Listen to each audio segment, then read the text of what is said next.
Hay dos formas de ver la laguna, una tradicional, bastante clásica, y otra, digamos, no tan nueva, pero es más rigurosa, aunque menos entendida o mal entendida, incluso por el sistema judicial peruano. La tradicional es decir, pues, que es un supuesto de hecho no regulado en el sistema, ¿no? Es decir, se parte de la estructura clásica de lo que es una norma, supuesto de hecho y consecuencia jurídica, y se dice, bueno, hay un hecho, ¿no?, que es, digamos, importante, relevante, social, políticamente y jurídicamente. Sin embargo, el ordenamiento no lo ha previsto, ¿no?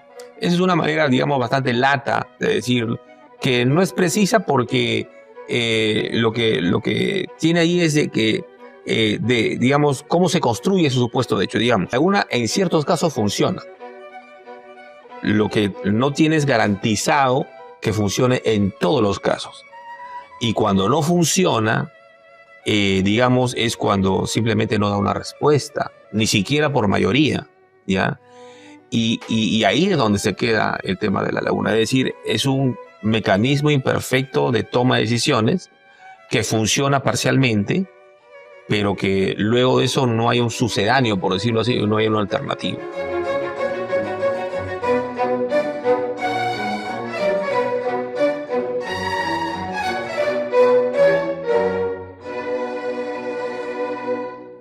Hola, bienvenidos a un nuevo programa de la Tribuna de Gridley. Soy Hugo Mendoza y, como ya saben, estamos por Gridley TV todos los martes a partir de las 7 de la noche en todas las plataformas digitales.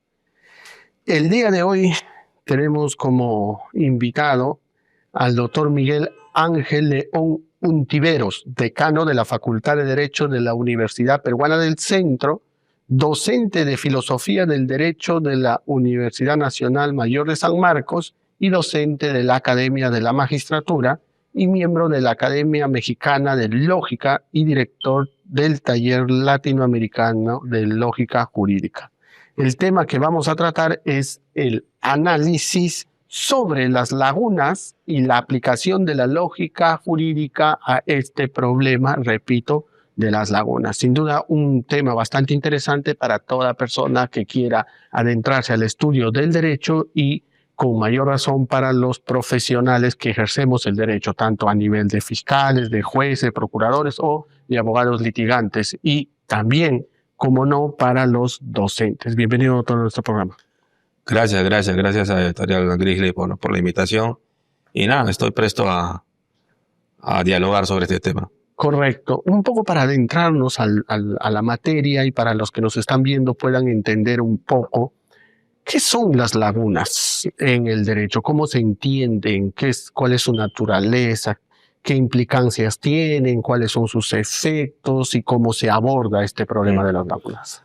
Bien, el tema es sumamente largo. Digamos, hay bastante doctrina, teoría y filosofía del derecho involucrado. Hay las tesis negacionistas, es decir, aquellas que dicen que no hay lagunas en el derecho, y esto quiere decir que el derecho es un sistema totalmente completo, capaz de dar respuesta a todas las preguntas a las que se somete. Una de estas posiciones era de nada más y nada menos que la de Hans Kelsen, quien en su momento decía, bueno, como hay agentes que resuelven estos problemas, los jueces, por lo tanto el derecho sería completo y en la práctica no habría lagunas.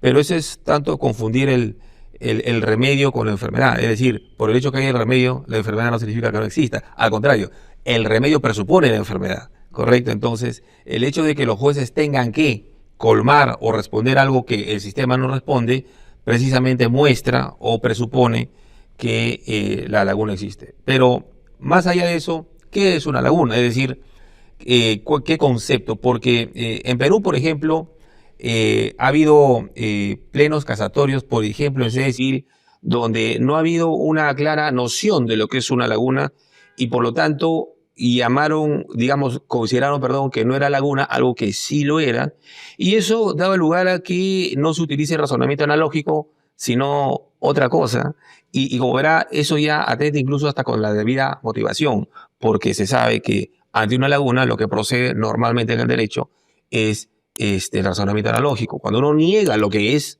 pues de ahí en adelante pues ya no sabemos cuál es la racionalidad de las cosas. Por eso hay dos formas de ver la laguna, una tradicional, bastante clásica, y otra, digamos, no tan nueva, pero es más rigurosa, aunque menos entendida o mal entendida, incluso por el sistema judicial peruano. La tradicional es decir, pues, que es un supuesto de hecho no regulado en el sistema, ¿no? Es decir, se parte de la estructura clásica de lo que es una norma, supuesto de hecho y consecuencia jurídica, y se dice, bueno, hay un hecho, ¿no? Que es, digamos, importante, relevante, social, políticamente y jurídicamente, sin embargo, el ordenamiento no lo ha previsto, ¿no? Esa es una manera, digamos, bastante lata de decir que no es precisa porque lo que tiene ahí es de que, digamos, cómo se construye ese supuesto de hecho, digamos, por ejemplo, el comercio electrónico. En el Código de Comercio del año 2000, de 1902, pues era imposible que el legislador de ese momento prefigure las transacciones virtuales, ¿ya? Y por lo tanto, si uno quiere aplicar ese Código de Comercio a situaciones, digamos, electrónicas, eso no es una laguna, simplemente es un rebasamiento de un texto que ha quedado caduco por la evolución, digamos, de las cosas históricamente hablando. Lo que es una laguna, estrictamente hablando, es algo que, por decirlo así, se quedó en el tintero, que el legislador quiso regular, pero no pudo o no se le ocurrió. ¿Cómo así? O no lo hizo exactamente o de la manera más precisa. No, si lo hizo, digamos, o lo hizo mal o lo hizo bien, pero lo hizo, ¿no? O sea, puede haber utilizado un término, digamos, inadecuado, pero lo hizo. Entonces, el tema es que no lo hizo, es decir, se prefigura lo que llamamos en sistemas normativos, y esto siguiendo al Chorroque Bulín, el universo de propiedades, es decir, las características del hecho que el legislador toma en cuenta. Y sobre esas características se configura varios casos. Sucede que en las mejores situaciones todos los casos tienen una respuesta, una solución, pero ocurre también que hay por lo menos un caso en que no se da una solución, ¿ya? En esas situaciones decimos que hay una laguna, es decir, una laguna técnicamente hablando es un caso con ciertas propiedades previstas en el ordenamiento jurídico, que sin embargo, pese a tener esa previsión de propiedades, no está prevista la solución, la respuesta para este caso. Eso es una laguna. Correcto. Y para resolver esta laguna sobre un caso, como menciona, que si bien encuentra cierta regulación en la norma, pero no la solución, ¿cómo se resuelve? Lo tradicional es, digamos, recurrir al razonamiento analógico. Sin embargo, en recientes investigaciones, y hace no mucho, no más de un mes, lo que he más o menos manifestado en un artículo que está en vía de publicación es lo siguiente, ¿no? Que la analogía como razonamiento es un procedimiento lógicamente indecidible. ¿Qué significa esto? Que no garantiza, es decir, lo que a usted le parece similar, porque esa es la base de la analogía, a mí no necesariamente me va a parecer similar. Y no es porque usted y yo pensemos mal, o sea, usted o yo, no. Aún los dos de buena fe, sabiendo lo mismo, pese a ello, y a tener buenas intenciones y ser imparciales, etcétera, pese a ello, no garantiza que lo que yo veo homogéneo o similar o parecido, usted también lo vea. Y si somos una pluralidad de 3 jueces, 5 jueces, etcétera, no hay garantía de que los 5 vean lo mismo en términos de similitud, analogía u homologación. ¿Eso por qué? Porque el razonamiento analógico se basa en grado de similitud y nunca estamos de acuerdo en cuánta similitud es suficiente para decir que lo diferente pero parecido debe tener un tratamiento igual.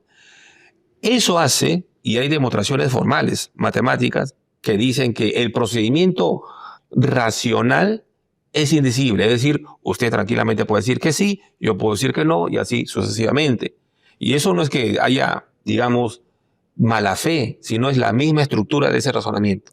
Es la propia forma de ver de cada una de las personas que puede involucrar sus ideas, sus concepciones religiosas, ideológicas, su propia perspectiva de vida que tiene, su cosmovisión, y todas esas características hacen que efectivamente no todo el análisis y el razonamiento sean cual matemática exacta, y cada uno puede diferir en cierto momento. Por ejemplo, yo miro un objeto como este celular, pero la otra persona no lo mira pues de manera tan directa, sino por ejemplo, lo mira color, ¿no? ¿De qué color es? Azul, etcétera. O lo ve de un ángulo distinto y todo lo demás, y eso hace que va a ser básicamente difícil, por decirlo de alguna manera, que coincidan en aplicar una analogía. Claro, pero este teorema dice más. Y aun cuando nosotros seamos robots y pensemos y tengamos el mismo algoritmo,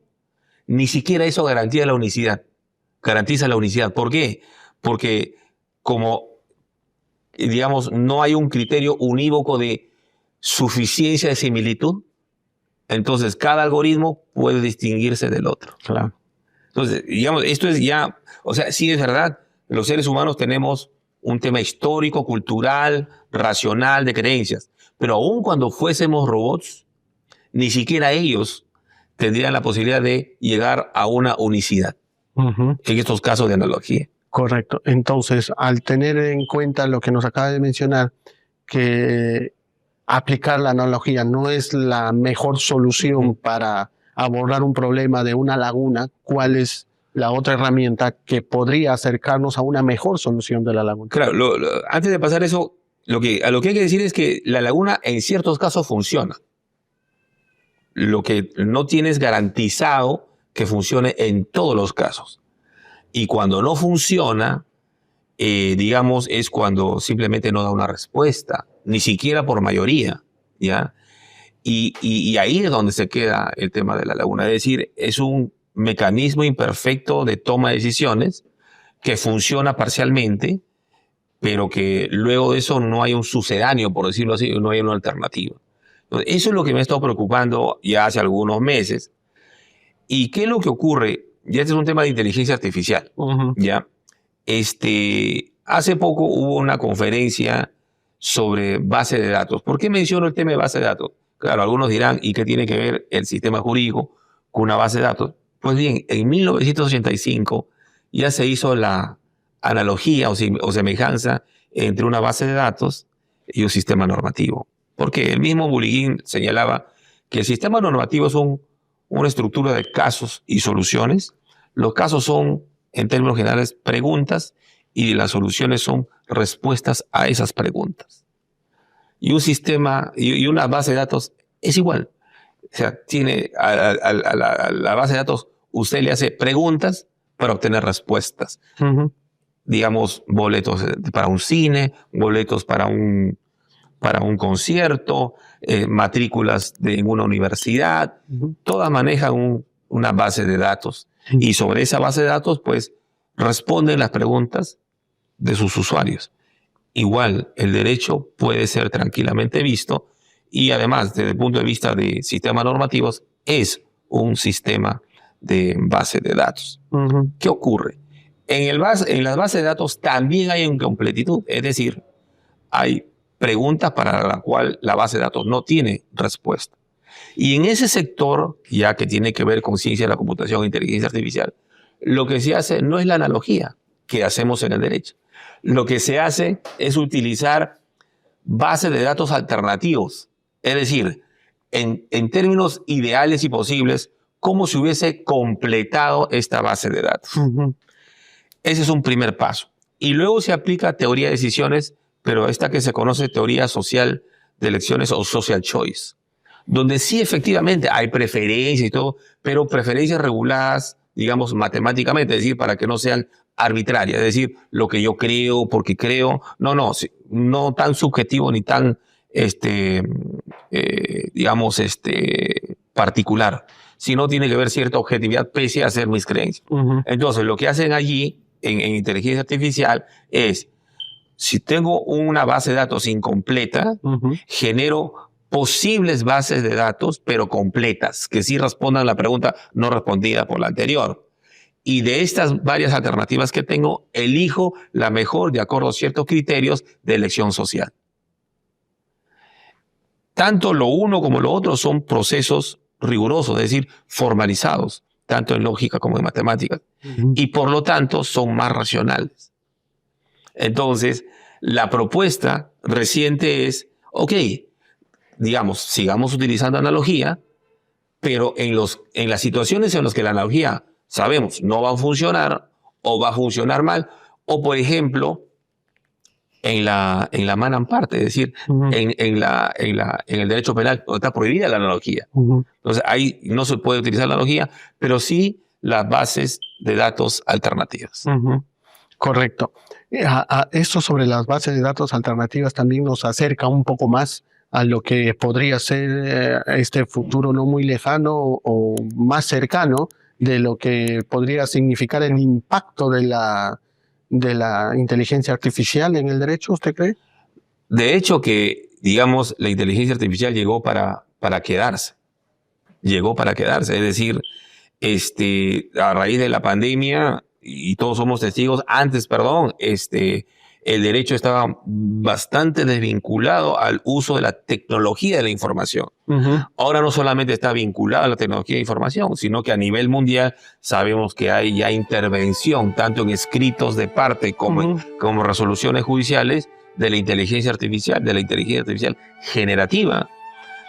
El asunto es qué uso le vamos a dar a este instrumento. Si vamos a dejar que nos reemplace, yo creo que sería malo. O si vamos simplemente a decir, bueno, que es un coadyuvante, no a nivel de un asistente ni de un secretario, pero coadyuvante al fin y al cabo, pero quien tiene que ser responsable de la decisión, pues eminentemente tiene que ser el ser humano. Claro, haciendo un paréntesis, un poco saliendo un poco del tema, es bien interesante tocar esto porque, como usted menciona, ¿no?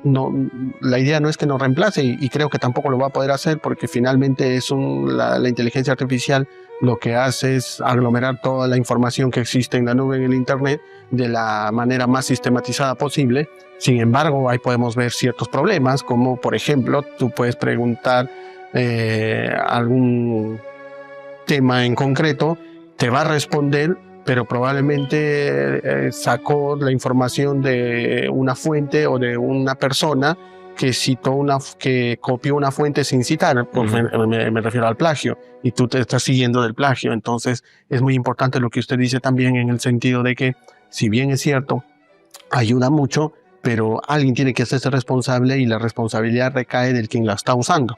Porque si yo voy a utilizar tal cual como un copy y pega la información que me brindó la inteligencia artificial, probablemente esté utilizando una información plagiada, ¿no? Entonces yo tendría que tener el cuidado también de revisar esa información. Claro. En otras palabras, es importante, pero lo que va a hacer es optimizar nuestra productividad, nuestra producción en el trabajo, más no reemplazarla, porque si no, ahí estaríamos descansando en un gran problema también al trabajo de la inteligencia artificial. Como un amigo matemático, el profesor Steven Rojas de la Universidad de Magallanes, Chile, decía, la inteligencia artificial es un gran plagiario, es decir, o sea, no en términos negativos, sino no crea nada, siempre toma algo de algún lugar. Así es. En cambio, el ser humano sí innova, o sea, también puede copiar, puede citar, pero a diferencia de la inteligencia artificial, puede innovar, crear algo de la original. Nada. Así es. Correcto. Y para terminar, doctor, entonces, las lagunas, como para ir haciendo una conclusión, podríamos decir que es algo casi natural del derecho, porque no podríamos nosotros abordar o abarcar con una precisión milimétrica todos los supuestos de hechos de la vida y de la civilización y del comportamiento humano y del contexto social. Entonces, lagunas no es malo, podríamos decir, sino hasta cierto punto, como usted dijo, creo en su momento, me corrige si me equivoco, hasta cierto punto podríamos decir hasta es saludable, porque como no permite abarcar, y sería imposible abarcar todo supuesto de hecho dentro de un contexto social, es bueno que existan estas ciertas lagunas, porque va a permitir que cuando se decida sobre un caso que no hemos encontrado respuesta, se crea derecho. Entonces, bajo esa lógica, también podríamos decir entonces que no lo miremos como un problema, como usted dijo. Bien, bueno, sí, pues efectivamente, la laguna en el derecho es como el conocimiento humano, es incompleto. Muestra que el conocimiento humano, y en este caso el sistema normativo, es incompleto. Y no hay nada que haga el ser humano que sea perfecto. Es como él, claro. Es como uno mismo, imperfecto, en este caso, que tiene cuestiones sin responder, ¿ya? Y digamos, el reto es darle soluciones plausibles, racionales y pacíficas, digamos, a estas respuestas importantes socialmente. Correcto. Bueno, creo que ha sido muy interesante tratar este tema que aparentemente no se toca mucho porque no es algo coyuntural como los temas ahorita pues que nos abordan en nuestra sociedad, los temas penales, ¿no? Que hay mucho morbo de corrupción, lavado de activos, crimen organizado y todo lo demás, pero que sí creo que es importante para nuestra formación como profesionales del derecho tener en cuenta para poder entender y quizás explicarnos de mejor manera al momento que queramos abordar un caso que pueda tener cierta laguna. Le agradezco, doctor, haber estado en nuestro programa y si quiere decir algo final, bienvenido. Bueno, gracias a Grisley por la invitación y yo encantado de conversar. Gracias nuevamente, nos vemos hasta un nuevo programa. Hasta la próxima.